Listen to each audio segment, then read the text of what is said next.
बिस्मिल्लाहिर्रहमानिर्रहीम। मोहम्मद अमीन चैनल आ रहा है।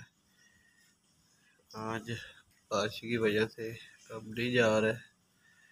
आप देख सकते हैं ये व्यू, ये बारिश हल्की हल्की शुरू हो रही है।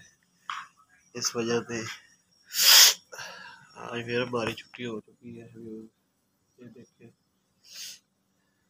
बारिश का मौसम बड़ा है।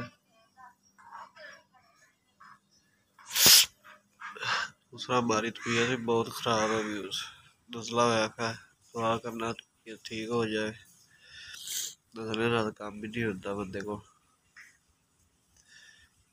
और आज हमारा काम ये बीम वगैरह भरने सी। शटरिंग वाले आए थे कल, पता नहीं उन्होंने शटरिंग लाई है या नहीं लाई।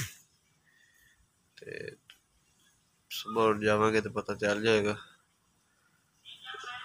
बारिश की वजह तो बहुत हालात टाइट हो चुका है। सारे बंदे को खर्चा खुर्चा भी घट है। ये भी खर्चे तो बिल्कुल वेला होया बैठा। नाश्ता नहीं अभी किया, मैं नाश्ता करने लगा हूँ। ये देख सकते हैं ये सादिया लगी चावल खा रही। शबीर दर्द छोड़ा, इब्राहिम तायद गा रहेगा। चाय तैयार हो चुकी, चाय पीते हैं।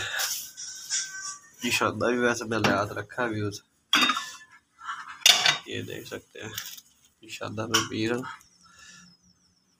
ये तो इंशाल्लाह सही हो जाएगी। सुबह इंशाल्लाह नवी वीडियो बनावांगे। तो हमें याद रखना। अल्लाह हाफ़िज़।